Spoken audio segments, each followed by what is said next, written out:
Disculpe, profe, Sí, para adelante. que no se le olvide grabar la clase, por favor. Sí, yo creo que ya estoy grabando, pero gracias por el recordatorio. Muy bien, Perdón, profe, vamos a hablar. esta presentación usted la sube. Sí, yo la voy a subir.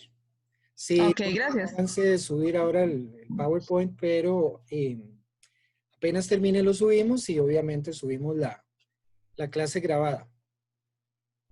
Muy bien, hoy nos toca hablar de gimnospermas. Es un tópico que se cubrió en el laboratorio pasado. Hoy vamos a hablar un poquito más en detalle de la estructura y sobre todo del ciclo reproductivo de las gimnospermas. Nos referimos a este cuadro que está sacado de la práctica de laboratorio porque me parece que resume muy bien los diferentes grupos de gimnospermas. Y luego vea que aquí también listamos las angiospermas porque son los 5 filos de plantas vasculares que se reproducen por semilla, es lo que llamamos el superfilo espermatófita, o sea, los formadores de semillas.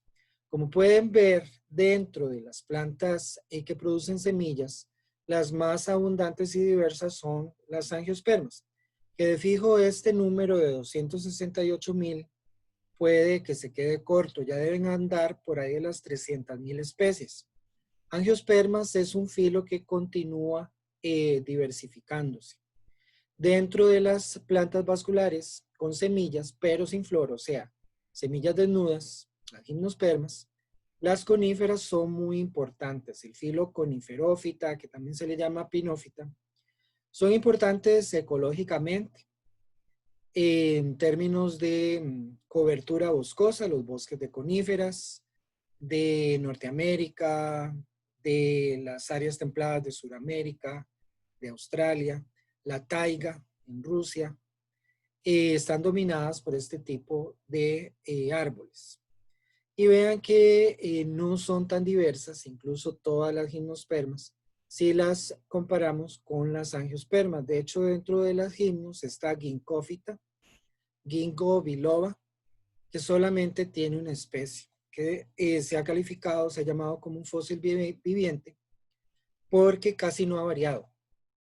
De hecho, se encuentran fósiles, y estamos hablando de miles de años atrás, y el árbol se mantiene con muy pocos cambios. Muy bien, hasta el momento nosotros hemos hablado de esporas. Tanto los musgos como las plantas vasculares sin semillas, el Aginella equisetum, Lycopodium, se dispersan y se reproducen por esporas. ¿Qué es una espora? Una espora es una célula haploide, es el resultado de la división por meiosis dentro de lo que es un gametófito. Y esa espora se ha dispersado al ambiente y vean que está rodeada por capas de células estériles que generan una estructura de resistencia. La espora puede aguantar extremos y condiciones ambientales. Sin embargo, no tiene mucho espacio, de hecho no tiene nada de espacio para almacenar sustancia de reserva. Entonces la espora germina y si no encuentra las condiciones apropiadas para que esa espora se reproduzca y genere un gametófito, entonces pues simplemente muere. Ya habíamos visto cuando analizamos Lycopodium, por ejemplo, que el Lycopodium era homospórico, o sea, nada más va a producir un solo tipo de espora y el gametófito que produce es bisexual. Ese gametófito va a producir anteridios y arquegonios. Los anteridios producen las células espermáticas que son flageladas y los arquegonios producen la célula huevo. Las células espermáticas tienen que nadar hasta el cuello del arquegonio, entrar al cuello del arquegonio y fusionarse con la célula huevo para producir un nuevo cigoto. Entonces, las plantas vasculares sin semilla, como los helechos, como los licopodios, requieren de que haya agua para que esas células espermáticas puedan transferirse. Ya vamos a ver más adelante que en las gimnospermas, en muchos grupos, no en todos, las células espermáticas han perdido sus flagelos. Y lo que es el nuevo arquegonio o saco espermático y todo el proceso reproductivo en general ha generado la capacidad de que el ambiente esté muy controlado, de forma que esas células espermáticas logren alcanzar a la célula huevo sin necesidad necesariamente de que haya agua. Aún así hay grupos de gimnospermas que mantienen células flageladas. También habíamos mencionado que el gametófito retiene al esporófito, por lo menos en las etapas iniciales. Eso sucede en todos los grupos de plantas vasculares sin semilla y definitivamente en los briófitos, donde el gametófito es la fase dominante.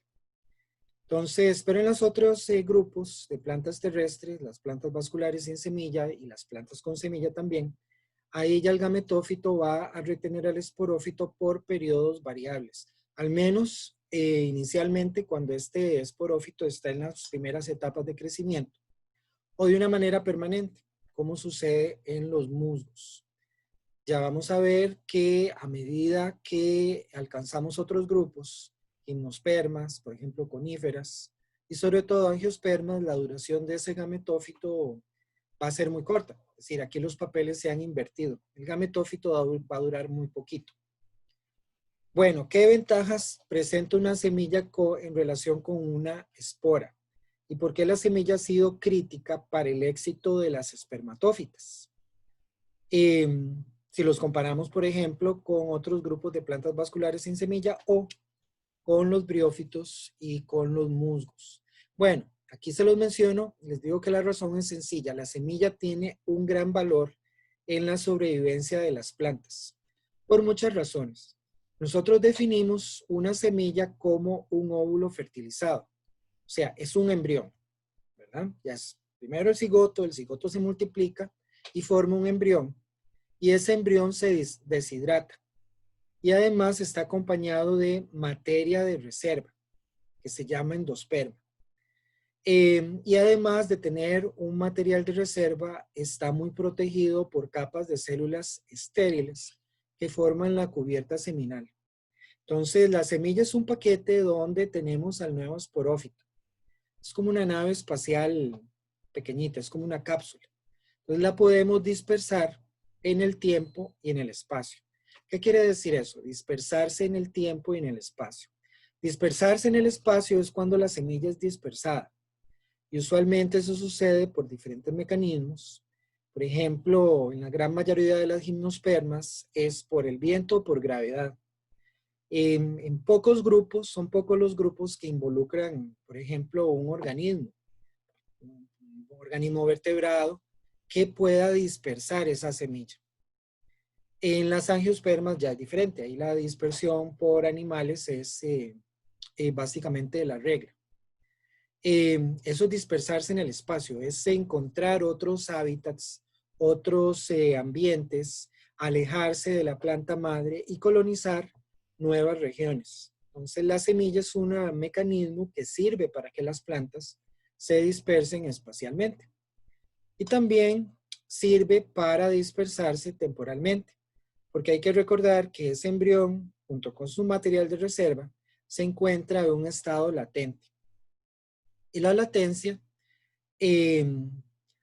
va a tener una duración variable. Esa latencia se define como un estado suspendido donde no hay crecimiento. Recuerden que el crecimiento lo definimos como la producción de nuevas células, como el aumento en biomasa. Entonces una semilla se encuentra latente, ¿verdad? Entonces quiere decir que no está creciendo. Eso no quiere decir que esté muerta, simplemente se encuentra en un estado donde la pérdida de agua ha producido que la planta no crezca y que su metabolismo esté básicamente suspendido. Entonces la planta puede dispersarse a través del tiempo. Y esto es increíble porque a través de la dispersión temporal, la semilla puede evitar exponerse a condiciones hostiles. Por ejemplo, condiciones de muy bajas temperaturas o bien de muy altas temperaturas. extremas, ¿verdad? Condiciones extremas o condiciones donde no hay agua y donde germinar implica la muerte del organismo. Entonces la semilla puede mantener una latencia muy prolongada. De hecho, se han encontrado, y este es uno de los récords que hay, semillas del tiempo de Cristo, de hace más de 2000 años, en Israel, en esta área donde se peleó la batalla de Masada, y eran semillas de la palma datilera, Phoenix dactylifera. Y son semillas que tienen más de 2000 años.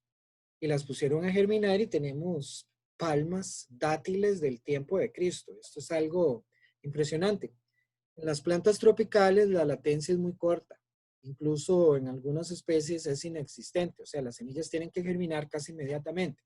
Pero en una gran mayoría de especies, las semillas tienen una latencia prolongada que les permite a la planta, pues, evitar esas condiciones hostiles cuando germinar implicaría la muerte de la planta. Entonces, la semilla, por otra parte, en las plantas con semillas se va a retener en el esporófito. Esto también trae ciertas ventajas porque se permite que haya más inversión en material de reserva y en el caso de las angiospermas en un fruto. Un fruto que además tiene características, digamos, atractivas para organismos dispersores que al consumir el fruto van a ayudar con la dispersión de semillas. Entonces, la planta en general, con semillas, tiene más oportunidades de sobrevivir que las plantas que tienen esporas. Entonces, una de las ventajas y el hecho de por qué las plantas con semilla, especialmente las angiospermas, son dominantes en la actualidad, es el hecho de que la semilla es una estructura de supervivencia. Muy bien. En esta clase vamos a hablar de 4 filos de gimnospermas. Vamos a hablar de cicadófita, de netófita, ginkgófita y coniferófita, que ya espero sean familiares para ustedes porque las vimos en el laboratorio. Y más adelante vamos a ver a las plantas con flor, vamos a examinar la estructura de las flores y los frutos y vamos a discutir por qué estas plantas son tan exitosas en la actualidad. Entonces, en las gimnospermas, las semillas se desarrollan a partir de óvulos expuestos. Al óvulo también se le llama rudimento seminal. Ya vamos a ver por qué. Y estos óvulos se van a generar en hojas modificadas, que forman ramas que llamamos estróbilos. Y esos estróbilos están en contacto con el ambiente, con la atmósfera inmediata. Entonces la semilla, lo que es el rudimento seminal, el óvulo, está expuesto al ambiente. En las angiospermas, igual, vamos a tener hojas modificadas, ramas modificadas, cuyas hojas formaron las partes florales. Y dentro de esas partes florales vamos a tener una estructura totalmente cerrada, que llamamos ovario. Entonces, las semillas se producen dentro del ovario y están totalmente protegidas del medio externo. Entonces, hablamos de angiospermas como semillas encerradas en un vaso. Si ustedes, tomemos por ejemplo el fruto de tomate. El fruto de tomate, eso es un ovario maduro, ¿verdad? Ya un fruto. Si nosotros lo partimos, de adentro vamos a ver las semillas. Ese ovario siempre se ha mantenido totalmente cerrado, a no ser hasta el momento en que nosotros lo abrimos para consumirlo y eventualmente dispersar las semillas. Entonces, las angiospermas tienen semillas encerradas dentro de los ovarios, mientras que las gimnospermas las tienen expuestas. Hay diferentes grados de exposición, algunos mayor que otros, pero siempre están en contacto con el ambiente. Vamos a comenzar con el filo más importante de gimnospermas, económicamente y ecológicamente, la verdad, que es coniferófita, las coníferas. Vean que hay más de 50 géneros de coníferas y había entre unas 550, un poco más de 600 especies en la actualidad. Y las coníferas, como ya les mencionaba, forman los bosques de coníferas, los bosques de abetos, los pinos, que tenemos desde el norte de Nicaragua hasta Canadá. estos bosques son muy importantes, no solamente por su valor económico, sino por su rol en lo que es la fijación de carbono. También las coníferas dominan la taiga, que es el bosque de coníferas que tenemos en Asia y el norte de Europa, cerca del círculo polar ártico. Y estos bosques también son importantes por el área que cubren y por la cantidad de carbono que almacenan. Las coníferas tienen a los árboles más altos de los que se tenga registro. De hecho, las angiospermas no alcanzan, en general, alturas tan considerables. Por ejemplo, tenemos coníferas como los pinos, cipreses, araucarias y abetos, pero también secoyas. Y las secoyas pueden alcanzar 117, 120 metros. La altura máxima que las plantas pueden alcanzar. Y eso vamos a ver que esa altura, el límite máximo, está definido por la capacidad de las células del xilema de transportar agua. A medida que aumenta la altura, la presión para bombear el agua desde la solución del suelo hasta las partes aéreas se vuelve gigantesca. Entonces, ya más allá de 20 metros, 120 metros, ya es muy difícil que el agua alcance una altura superior. También las coníferas son importantes económicamente porque son fuente de pulpa, fuente de materiales de construcción y además son plantas que son muy ricas en resinas, que también son fuentes de diferentes productos industriales. En realidad las coníferas son un grupo relativamente antiguo, se originaron en el Carbonífero tardío hace unos 300 millones de años. Y las reconocemos y la característica principal es que tanto el polen como los óvulos se van a producir en ramas modificadas que llamamos conos, de ahí el nombre conífera, y que son pues muy leñosos y muy rígidos, y donde se van a producir pues los granos de polen y los óvulos. También estas plantas tienen diferentes adaptaciones a la sequía. Aquí tenemos el corte transversal, conste que no es a través de toda la hoja, nos faltó una sección por acá, de una hoja acicular, una hoja con forma de aguja. Vean que no es una hoja totalmente tubular, sino que forma una especie como de triángulo. Y aquí vamos a señalar varias cosas. Primero que todo, esta hoja está adaptada a la sequía. Es una hoja de pino. Otras coníferas producen hojas más pequeñas, escamosas, o bien hojas aciculares un poquito más aplastadas. Entonces, ¿qué características revelan que está adaptada a la sequía? Primero que todo, veamos la epidermis. Este epidermis que estoy señalando aquí con el cursor es múltiple. Incluso podemos hablar de una hipodermis porque tiene varias capas. Aquí estoy contando 3. Luego, las células de la capa externa tienen una cutícula muy gruesa. Este punto que estoy señalando aquí con el cursor es un estoma. Los estomas están hundidos. Esto es otro signo de que la planta es adaptada o está adaptada a condiciones de sequía. También podemos ver que hay canales resiníferos, que son estos tubos que estoy señalando con el cursor, y oductos de resina.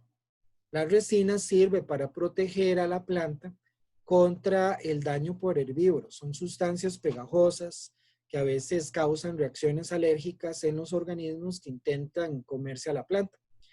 Esta sección de células que estoy también marcando con el cursor es lo que se llama el mesófilo, o sea, el tejido fotosintético.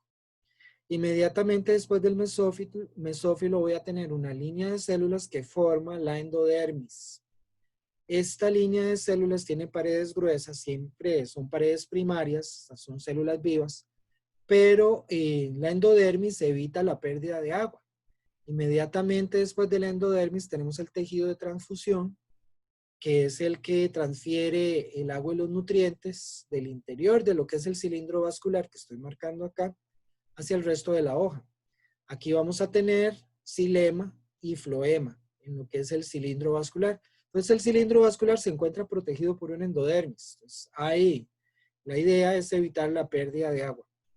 Entonces es evidente que es un follaje típico de plantas adaptadas a la sequía que llamamos plantas xerófitas con X. Y por otra parte, la longevidad de la hoja es muy prolongada. Vean que aquí les anoto que pueden durar 4 años, pero en realidad, dependiendo del hábitat, pueden durar hasta 45 años. Es una hoja casi eterna, ¿verdad? Aquí tenemos otros ejemplos de coníferas que también tienen este tipo de hoja, que es muy gruesa. Esta es una araucaria. Igual las hojas son escamosas. Son estas proyecciones que vemos que parecen agujas. Esas son las hojas y cada una de estas es una ramita. Esta es una araucaria. Aquí tenemos otra araucaria. Si ustedes se acuerdan de la que había por Radio Universidad, que al final la cortaron, el follaje de esa planta era muy espinoso. Incluso las hojas eran escamosas, con proyecciones puntiagudas. Es decir, juntar una ramita de araucaria había que hacerlo casi con guantes o con mucho cuidado porque era muy espinosa la textura. Entonces son plantas que están adaptadas a la sequía. Aquí tenemos una mejor figura de una hoja acicular. Vean que no es totalmente tubular o cilíndrica. Pero para facilidad le llamamos hojas aciculares, como las hojas de los pinos, donde están señalados los conductos resiníferos, el floema, el xilema, la endodermis, el tejido de transfusión. Y vean que la epidermis, aquí anotan que está esclerotizada. Eso quiere decir que las paredes son gruesas, siguen siendo paredes primarias, y además las células de la epidermis más externas, o sea, las células más externas, tienen una cutícula gruesa. Esa es la cícula de pino.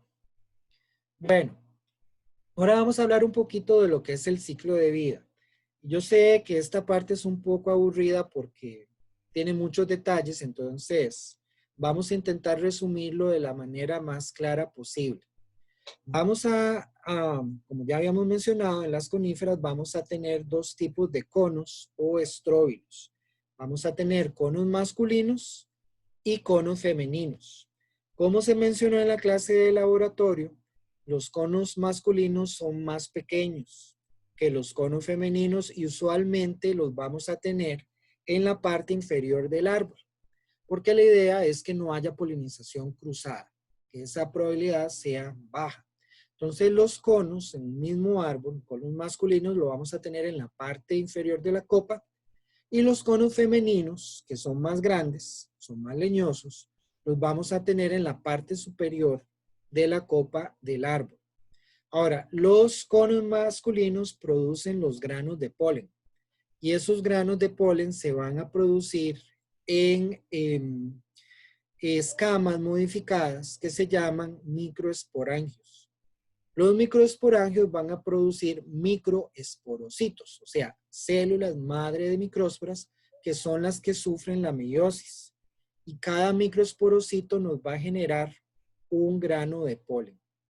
Entonces, cada uno de esos microesporocitos forma un grano de polen después de la meiosis, y ese grano de polen va a consistir de 4 células. 2 células protaliales, una célula generativa y una célula del tubo. Bueno, aquí ya vamos a ver la estructura del grano de polen. Aquí tenemos el cono masculino. Este es como se ve externamente, y un corte transversal donde podemos ver que esas escamas modificadas que forman el cono forman verdaderos sacos de polen. Aquí podemos ver que ya los granos de polen están en formación dentro del cono masculino, y aquí se están liberando. la polinización en coníferas y una gran mayoría de gimnospermas, aunque hay excepciones, es por el viento. Pues generalmente en zonas templadas al inicio de la primavera, los estróbilos masculinos, los conos masculinos se abren, estas escamas se rompen y liberan a los granos de polen. Aquí lo podemos ver. Vean que el grano de polen es alado. Y eso facilita lo que es la dispersión a grandes distancias de los granos de polen. Ahora, si los examinamos con detenimiento, vamos a ver que en el momento en que se libera el grano de polen, o sea, el grano de polen maduro, va a estar formado por 4 células. 2 células protaliales, que usualmente se degeneran, una célula generativa, que es la que produce núcleo espermático, y una célula del tubo. Ya vamos a ver el rol de esta célula cuando arriba a los conos femeninos. Pero el grano de polen, lo que es el microgametófito, esto es un gametófito, el gametófito masculino, que usualmente se le añade la partícula micro. Entonces, microgametófito es sinónimo de gametófito masculino. Está formado por 4 células cuando es liberado. Y esto difiere grandemente de la situación que teníamos en los otros grupos de plantas vasculares, sin semilla en este caso, que podían producir un gametófito multicelular. Y ni qué decir del caso de los musgos, donde el gametófito es la fase dominante. Aquí hay una reducción extrema. Y cuando lleguemos a las plantas con flor, la reducción va a ser aún mayor en número de células y en el tamaño y en la duración de los gametófitos. Muy bien, entonces, grano de polen maduro, 4 células, 2 protaliales, una célula generativa, una célula del tubo. Los conos femeninos, como ya habíamos mencionado, son de mayor tamaño. Además son más alargados y usualmente ocupan la parte superior de la copa. También toman más tiempo en desarrollarse, son más leñosos y cada una de estas escamas en realidad va a estar formada por dos escamas. Una escama ovulífera, que es la que estoy señalando acá, y una escama estéril. Entonces, es la escama ovulífera y aquí tenemos la escama estéril. Dentro de la escama ovulífera se producen los rudimentos seminales, los óvulos. Y por cada escama ovulífera vamos a tener 2 óvulos. Muy bien, ahora, ¿qué sucede en el megagametófito? O sea, en el saco embrionario, dentro del cono femenino. Bueno, cada uno de esos óvulos va a estar formado por lo que llamamos una nucela o megaesporangio. Esa nucela está rodeada por 2 capas de células estériles que llamamos integumentos. Esos integumentos, cuando el óvulo es fertilizado y forme la semilla, van a formar la cubierta seminal. Además, los integumentos rodean al óvulo y se juntan en el ápice, en una de las puntas de ese óvulo, pero no se tocan. Es lo que se llama el micrópilo. Forman una apertura y eso hace que las semillas en gimnospermas, bueno, el óvulo esté en contacto directo con el ambiente y además las semillas, como vimos acá, los rudimentos seminales se forman sobre una hoja modificada que se llama escama ovulífera y vean que está en contacto con la atmósfera. Entonces está en contacto con el ambiente. Son semillas desnudas al final. Bueno, dentro de ese nucela o megaesporangio tenemos una célula que se va a diferenciar para formar la célula madre de megásporas. Hay una serie de pasos intermedios que tienen una, digamos, una trayectoria evolutiva, pero al final nos va a dar simplemente una megáspora funcional. O sea, esa célula madre de megásporas, luego de la meiosis, ya pasamos de la etapa diploide a haploide, va a producir 4 células. De esas 4, 3 mueren, solamente una sobrevive. y esa es la megáspora funcional, la que está más lejana al micrópilo. Esa megáspora es la que produce el saco embrionario, arquegonio o megagametófito. Ahí es donde se produce la célula huevo. Entonces, al final, esa línea de 4 células nos va a generar solamente una célula huevo. Entonces, aquí lo tenemos. Entonces, como pueden ver, creo que tengo una mejor figura más adelante. En la parte apical de ese óvulo tenemos el micrópilo. Estas capas que rodean a todo el saco embrionario, que es lo que estoy señalando acá, estas capas se llaman integumentos. Recuerden que esa megasporocito o célula madre de megásporas produce una línea de 4 células, de las cuales solamente una sobrevive. Una sola megáspora funcional, que es la que forma el saco embrionario o arquegonio. Y dentro de este arquegonio se va a diferenciar una célula huevo. Este es el gametófito femenino. Muy bien, esta es la figura que yo les mencionaba, porque aquí vamos a tener 2 óvulos por escama ovulífera. Eso no se nos olvide. Entonces aquí tenemos la apertura, ¿verdad? Lo que es la cámara del polen. El grano de polen llega al micrópilo. El micrópilo va a secretar una sustancia azucarada que se llama gota de polinización. Entonces el polen se va a pegar a esa sustancia azucarada y pegajosa y va a germinar. Y lo que se desarrolla es la célula del tubo.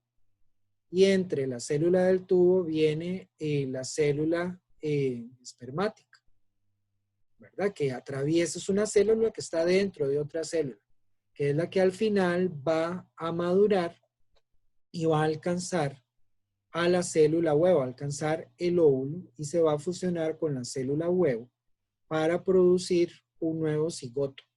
Ahora, estos eventos están desfasados porque una vez que el polen arriba al micrópilo y comienza a germinar, es muy probable que el saco embrionario ni siquiera se haya formado.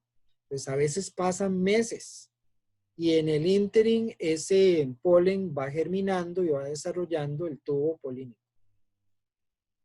También es interesante, me gusta esta figura porque muestra los tejidos, si son diploides o haploides. Vean que toda la, el tejido que pues subtiende al megagametófito es diploide, mientras que el resto del tejido del megagametófito va a ser haploide, incluyendo obviamente las células huevo.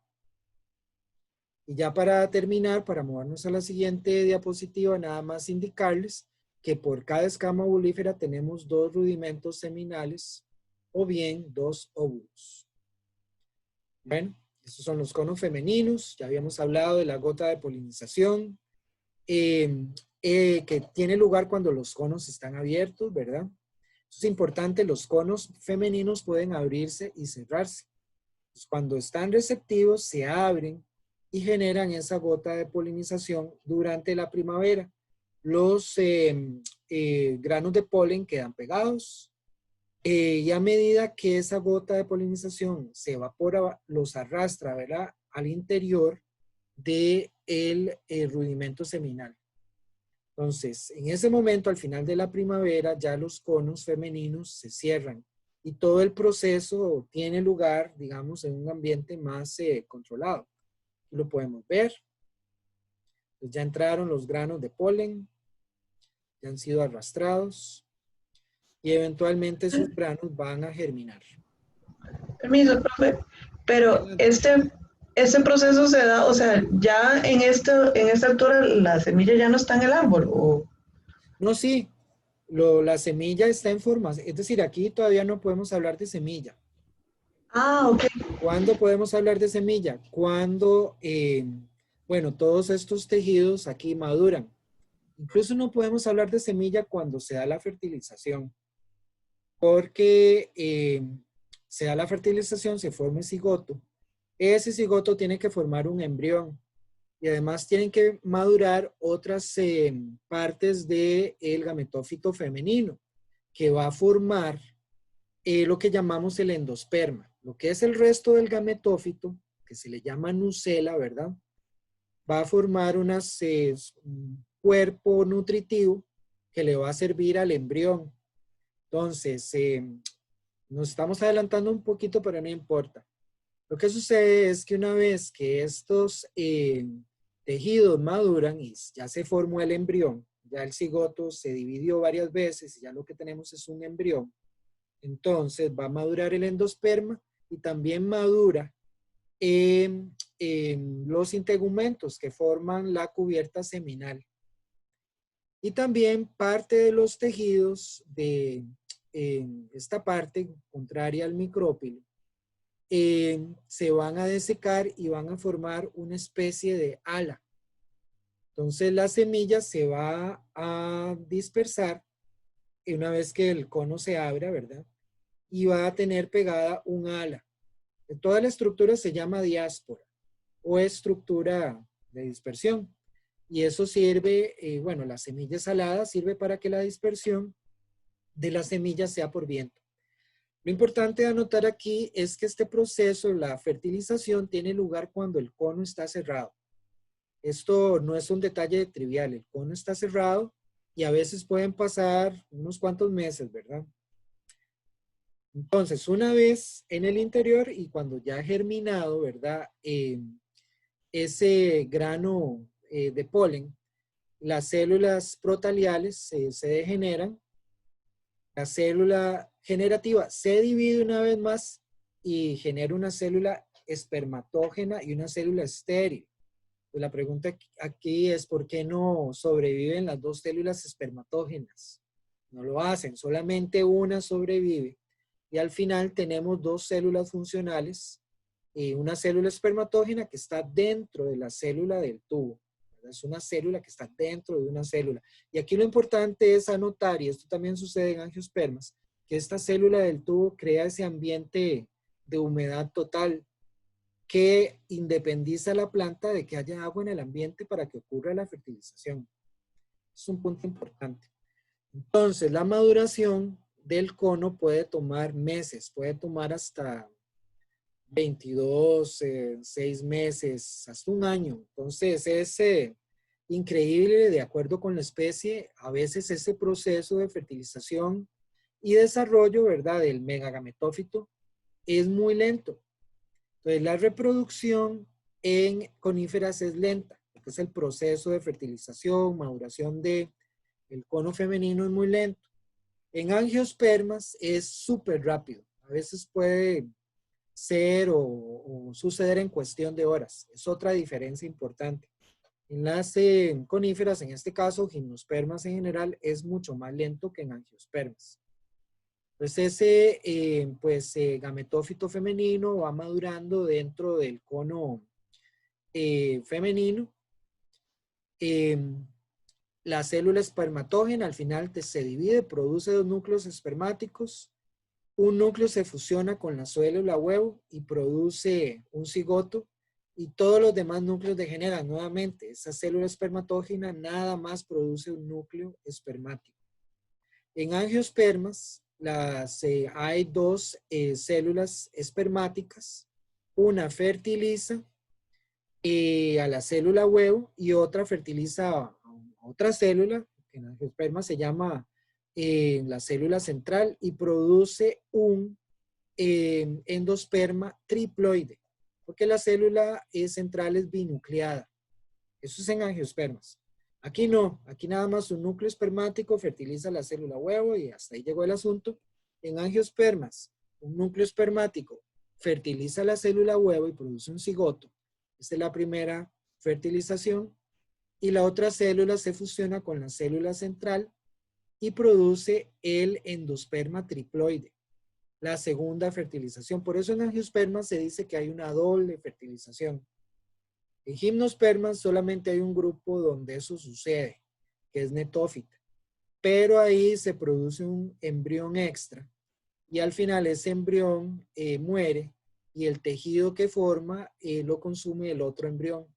Entonces funciona como un tipo de endosperma.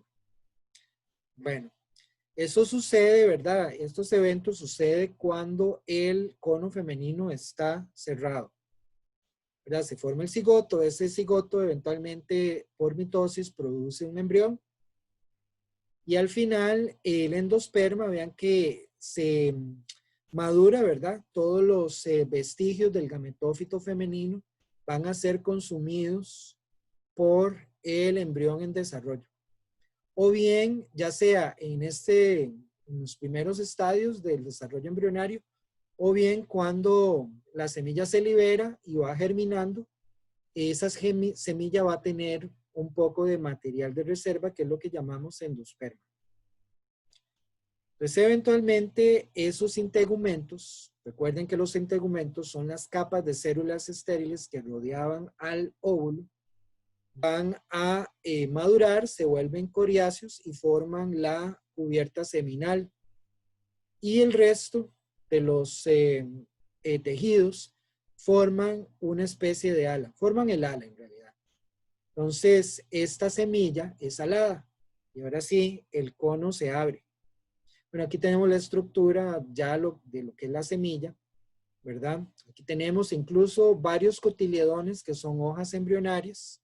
Aquí tenemos el meristema apical del tallo y aquí el meristema apical de la raíz, ¿verdad? Y el resto es material de reserva. Entonces, nuevamente, el óvulo estuvo expuesto al ambiente o se vuelve a exponer al ambiente y nunca estuvo, digamos, encerrado, excepto esos meses en donde se dio la fertilización y maduró la semilla. Pero el cono debe abrirse. Y aquí, bueno, aquí ya la semilla germinó y vean que se producen múltiples cotiledones. No es como en angiospermas que tenemos nada más uno o dos cotiledones, las monocotiledones o los dicotiledones. Aquí en coníferas se producen cotiledones múltiples. La raíz va a ser típica, eso quiere decir que es una raíz principal a partir de la cual divergen raíces secundarias. Y ya tenemos el nuevo esporófito o bien el árbol de pino. Lo que le quería mencionar con respecto a los conos femeninos es que para que las semillas se liberen, ese cono debe abrirse. Y a veces la apertura sucede por temperaturas muy altas o bien incendios o fuegos. Entonces, en muchos bosques de coníferas, el fuego es un elemento natural del ecosistema. Hay fuegos estacionales y eso es suficiente para que la temperatura sea alta y el cono se abra. Las semillas no se liberan inmediatamente, pero ya el cono está abierto y puede liberar sus semillas. Ahora, lo que está sucediendo en California, si ustedes han oído las noticias, cada año, ya llevamos como 3 años, en donde hay fuegos catastróficos. ¿Y qué sucede? Es una combinación del progreso del calentamiento global, es decir, no hay duda al respecto. Eso por un lado, porque los veranos se han vuelto más secos y más largos y además más intensos, con más altas temperaturas. Y por otro lado, la gente se ha ido a vivir en la orilla del bosque o dentro del bosque y ha comenzado a pues evitar históricamente esos incendios. Entonces, los incendios actualmente son catastróficos porque hay mucho más combustible, hay más material que se ha acumulado. Los incendios son importantes para que muchas especies de coníferas, incluyendo las secoyas, puedan reproducirse. Pero ahora estamos en un punto, debido al proceso de cambio climático, que esos eventos son catastróficos. Y son miles de hectáreas las que se queman y se queman todo el árbol. Es decir, no únicamente la vegetación o las hierbas cercanas al suelo, sino es todo el árbol. Entonces, no hay nada más que hacer sino no comprar propiedades en California porque no vale la pena. Y no hay compañía de seguros que te cubra. También es importante mencionar que en Costa Rica las coníferas son introducidas. Las coníferas llegaron hasta el norte de Nicaragua Y en México, si ustedes han tenido el chance, y si no, háganlo cuando se acabe esta pandemia, si tienen el chance, visiten los bosques de Oyamel, que son bosques de pino y abetos, por ejemplo, en el estado de Michoacán. Y vayan a ver a la mariposa monarca. Es algo espectacular, donde estas mariposas cubren los árboles, las copas de los árboles, y es algo único. Bueno, en Costa Rica no tenemos esos bosques de forma natural. Le pongo esta fotografía porque ustedes pueden ver que en este bosque el dosel está formado por pinos y el sotobosque está formado por angiospermas. Entonces la pregunta es, ¿por qué no tenemos coníferas de forma natural en Costa Rica y en los trópicos en general? Y es que en estos ambientes las condiciones de alta humedad evitan que el polen se disperse largas distancias. Por un lado, el polen entonces se libera, se vuelve pesado y se cae. Además, es muy probable que no solamente la humedad, sino también otros organismos, por ejemplo los hongos, no sean, crean condiciones hostiles para el establecimiento de estos bosques. Pero es más que todo una barrera reproductiva, y ustedes lo pueden ver, debajo de los pinos, incluso plantaciones de pino abandonada, no tenemos brinzales de pino. La reproducción no es efectiva. Y una de las razones es que el polen no es, viable. Entre otras razones porque se vuelve muy pesado y simplemente no alcanza los conos femeninos. Menos es una de las hipótesis. Bueno, ¿qué otros grupos de gimnospermas tenemos? Ya habíamos mencionado que eran 4 filos. El siguiente filo es cicadófita, las cícadas, que vimos algunas fotografías en el laboratorio. Este grupo es interesante porque tiene crecimiento secundario. ¿Qué es el crecimiento secundario? Es la formación de meristemas secundarios, cambium y felógeno. No forman madera per se, pero sí tienen estos meristemas. Y luego son grupos muy antiguos que tienen este hábito como de palmera y que están distribuidos principalmente en zonas tropicales y subtropicales del sureste asiático. También en África tenemos cicadófitas y en los trópicos americanos, el género Samia. Tenemos 11 géneros con alrededor de 140 especies. Como pueden ver, son plantas tipo roseta, con hojas compuestas o frondas. Y en estas hojas, en algunas de ellas, no en todas, vean que se forman los rudimentos seminales a lo largo del peciolo. O bien en tallos modificados que llamamos estróbilos. Y aquí tenemos las semillas que son desnudas, están totalmente en contacto con el ambiente.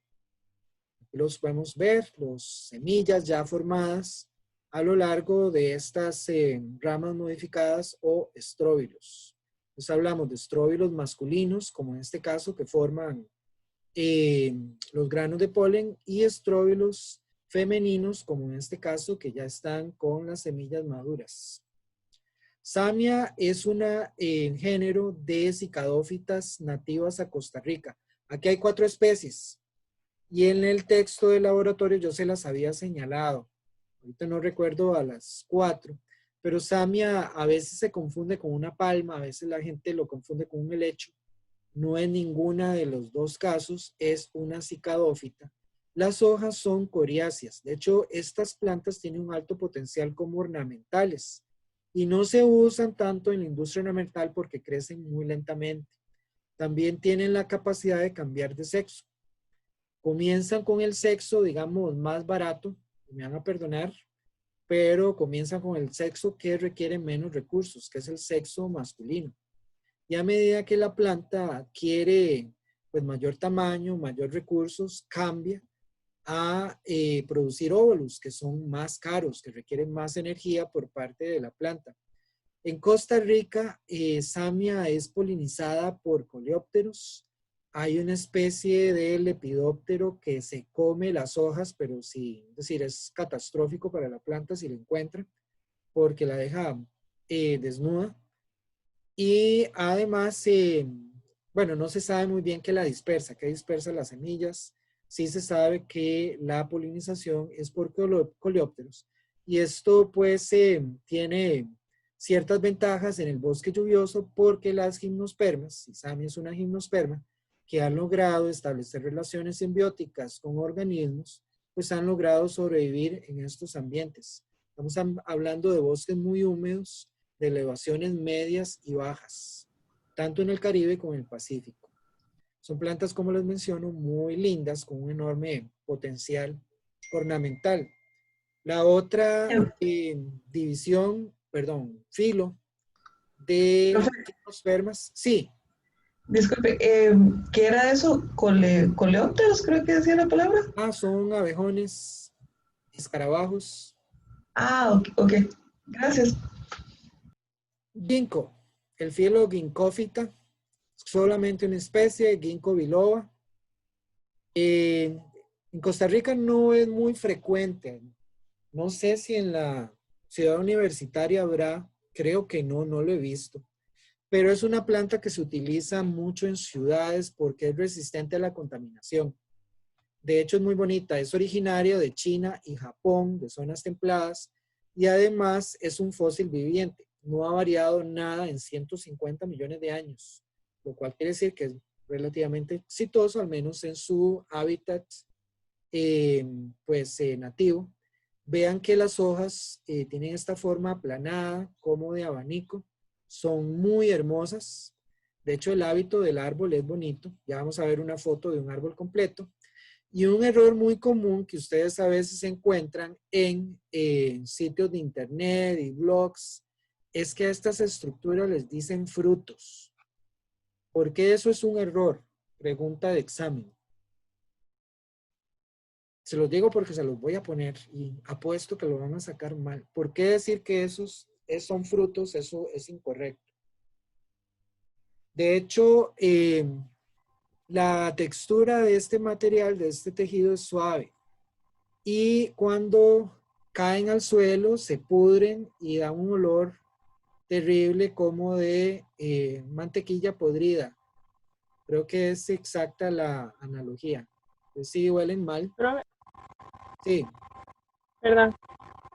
Eso no es, bueno, como un tipo de grano. El fruto en realidad está por dentro de esa bolsita, pero ese no es el fruto, es el saco que lo cubre. Sí, pero usted todavía le está diciendo fruto. Está diciendo que el fruto está dentro, ¿verdad? Entonces, Vean que es una pregunta así, de esas que a ustedes les gusta mucho que les salgan en el examen, porque se la sabían y la sacaron mal. y no son hojas modificadas, No. brácteas. Vean, es una gimnosperma. Las gimnospermas tienen las semillas desnudas, ¿verdad? ¿Cierto? Hasta ahí estamos bien. Estamos de acuerdo. Pero entonces, si las semillas están desnudas, ¿a dónde quedó el fruto? Las gimnospermas no producen fruto. No hay forma, porque primero no producen ovario, ¿verdad? Entonces, el ovario, un fruto es un ovario maduro, ¿verdad? Entonces, jamás van a producir un fruto, para comenzar. Entonces, ¿qué es esta estructura así carnosa que rodea la semilla? Eso sí es importante, la semilla sí está dentro, ¿verdad? Eso se llama un arilo. Todos se han comido una guava al menos una vez en su vida, ¿cierto?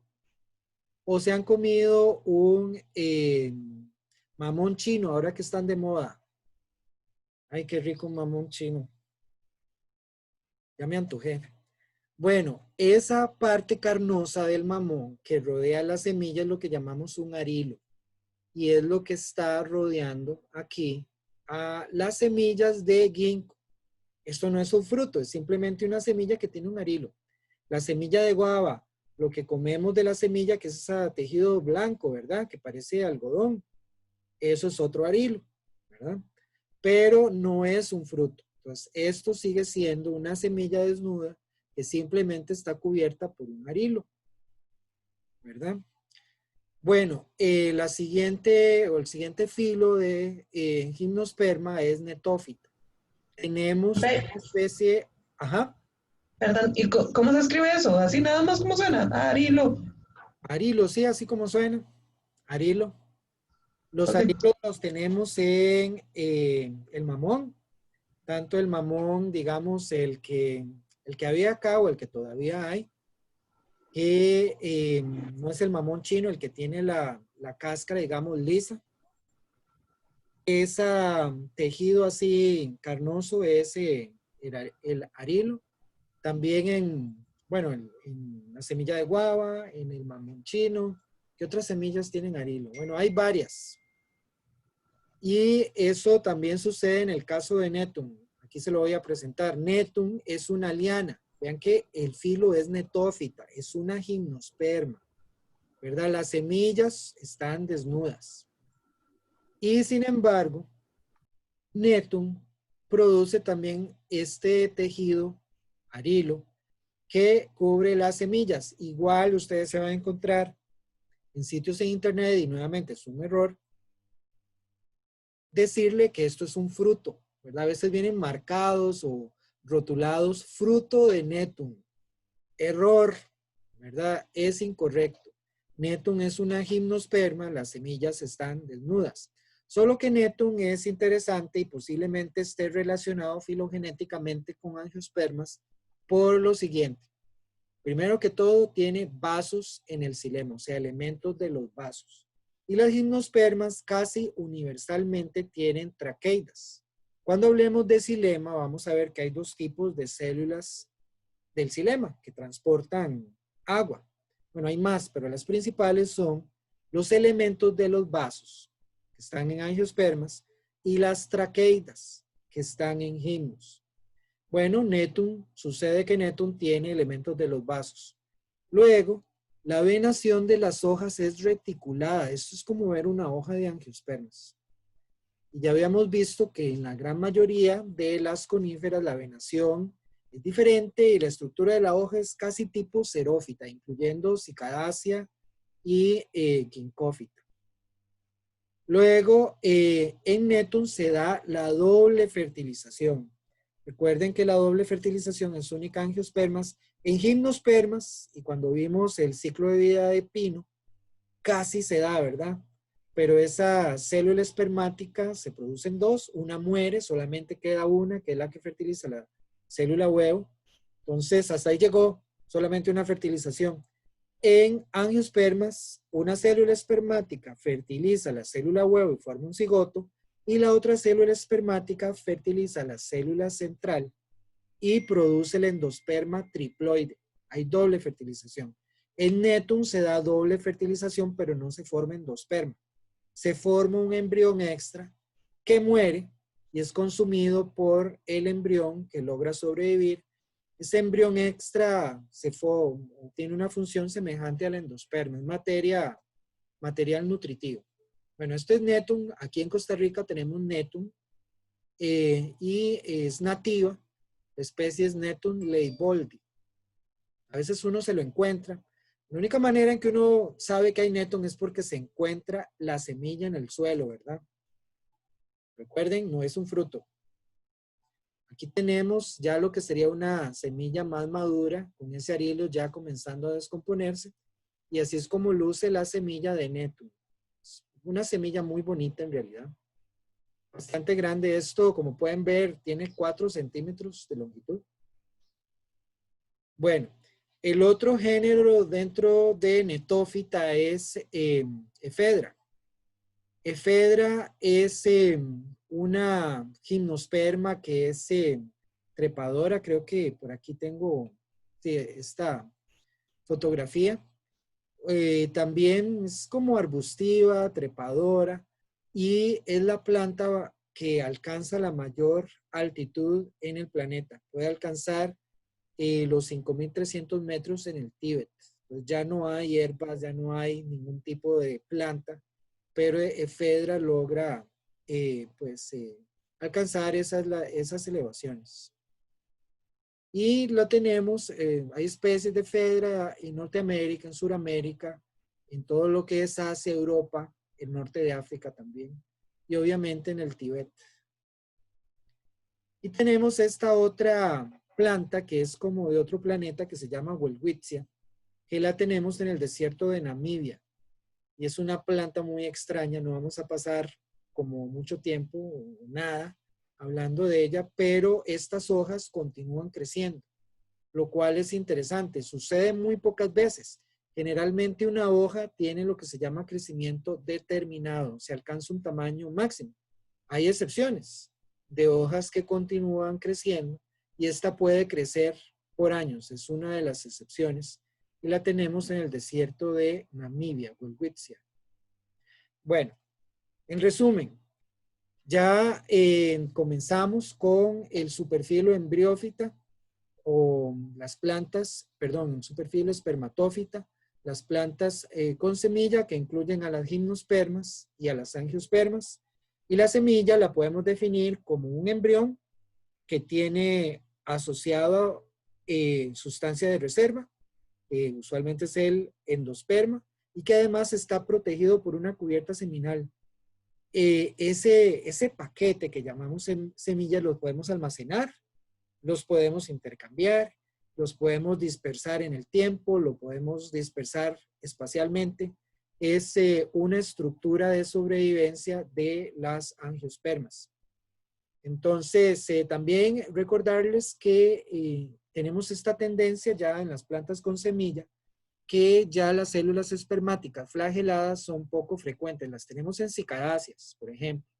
Pero ya cuando se desarrolla el tubo polínico, ya el tubo polínico genera ese ambiente a través del cual se mueven las células espermáticas, ¿verdad? Y pues es un ambiente más controlado para que tenga lugar la fertilización y por un lado y por otro ya se independiza el proceso de fertilización de que haya agua en el ambiente. Ya puede suceder incluso bajo condiciones secas, que es cuando muchas plantas, por ejemplo, aquí en el bosque seco de Costa Rica se reproducen, ¿verdad? Si ustedes van a Guanacaste, al bosque seco, a Punta Arenas, al Valle Central Occidental, de la mayoría de los árboles tiene un pico de floración en el verano, en la época seca. Y no hay nada que impida que tenga lugar la fertilización, a pesar de que no hay agua en el ambiente, ¿verdad? No hay lluvias. Muy bien, vamos a terminar acá y vamos a pausar